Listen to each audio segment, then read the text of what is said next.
Hey, Brad here. Welcome to Ask Coach Brad. Today I'm going to answer 3 questions I thought were great questions that came in this week to me that I think would be really relevant to a lot of people. So here's question number 1. This came from Brittany from Texas. She asks, Brad, my fasting glucose levels have slowly been creeping up. My father was diagnosed with type 2 diabetes. Sitting 92, 94, got as high as 96 this morning. I've been reading a lot on this, and people are recommending going on a 2-week low carb kind of reset. Another specialist said I should use a glucose disposal supplement. What do you think? I've had a lot of experience with this. Actually, I used to believe it was really a simple strategy, and it's funny because so often I've learned the hard way, thinking something was super easy, and eventually someone walked in and disrupted everything. I remember I had a gentleman come in. His fasting glucose levels were getting higher. He was pre-diabetic. They worried about him becoming type 2 diabetic. I put him on a 2-week low carb, no carb, basically insulin reset. And I threw him into full-blown diabetes. I was like, what in the world? When I was younger, at 33, I was part of the U.S. bobsled team, training like crazy. I looked great. I mean, I was a physical specimen, but I was basically type 2 diabetic. And I was avoiding carbs like the plague during that time, thinking they're bad. And what I've come to learn is that if you're a high-stress person, you love to exercise. And I know Brittany, she loves to exercise. She's under a lot of stress. And what happens if you're under stress, you're spiking blood glucose. You're trapping blood glucose in the blood for instant energy for the next time your stressor shows up. And it also blunts insulin. So what I'm seeing a lot of is high-stress people on low-carb diets, basically pre-diabetic. I see it a lot with CrossFit athletes as well. So if your fasting glucose levels are above 90 and you're eating clean, here's my strategy. This is what I told Brittany to do. First and foremost, we got to start blunting the stress response. I like L-theanine. I said take 100 to 200 milligrams of L-theanine 3 times a day. It blunts the stress response, but doesn't make you lethargic and tired. It's great. We got to control stress. Because remember, stress is what's spiking the blood glucose within the blood. So we got to control that. And then number 2, I told her I do like the glucose disposal agents. The one that I like the best is by Designs for Health called Glucose Supreme Herbal. I told her to take one of those at breakfast, one of those with dinner.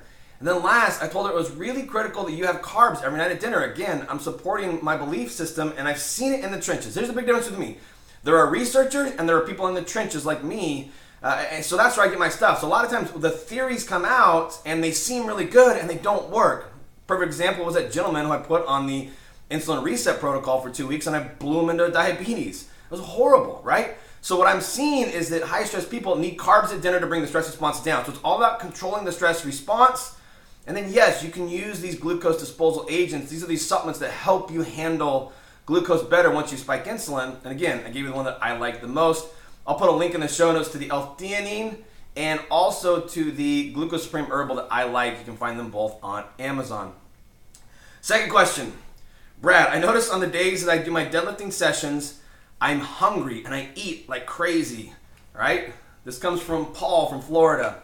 Help, what do I do? I hear this one a lot. And what's interesting is the more neurologically demanding your workout is, meaning the more strenuous it is. Example, deadlift. The only thing tougher than a deadlift, in my opinion, is the Olympic lifts, like the power clean, the snatch, those types of lifts. I don't recommend those for people that aren't Olympic lifters. I'll do pull variations for my athletes. Myself, I never do them. I typically don't have any of my clients do them except my professional athletes. Pull variations, never the full. So the more neurologically demanding your workout is, the more calories you actually need to eat the rest of the day to compensate. So in my world, in Paul's world, it's the deadlift. The deadlift is the most neurologically demanding of all the strength training exercises, like squats and front squats and bench press and all those. It's the big dog. So what I tell people on the deadlifting day, this is actually always my cheat day. So I deadlift once every other week, and that is the day, it's always on a Friday, and that's my high carb cheat meal day.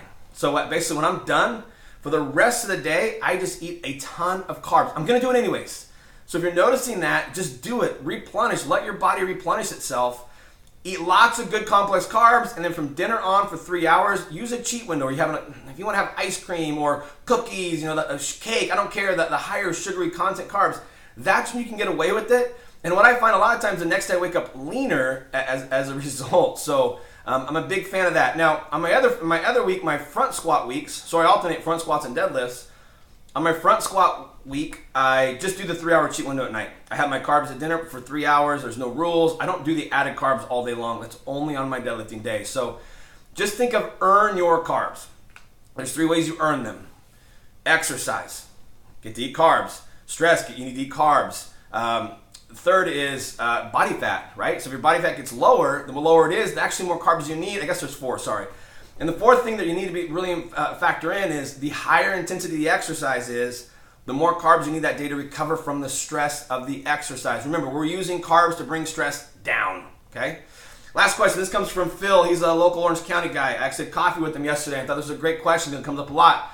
He said, I'm feeling great. I'm just not losing body fat as fast as I think I should. I have one thing going on. I'm waking every night around 2:30.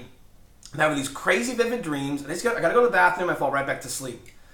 I thought, wow, that's really interesting. That is a sign of congested liver. He's like, man, that's funny because I don't drink alcohol, but they keep telling me I'm having issues with my liver enzymes. They're constantly being elevated. They go in, they say stop drinking, but I don't even drink. So he needs liver support. And this is really normal, actually, I'm finding. A lot of us have congested, sluggish livers genetically. Even if you don't drink, they can still be an issue. And a lot of times, I'm the same way. I have to do a lot of liver support every day. So what I told him was like, look, it makes sense why you feel so good when you do a fast or some type of cleanse. It always makes him feel so much better, and he sleeps deeper and he has more energy. He's given his liver support. So I said, you need to give yourself daily liver support.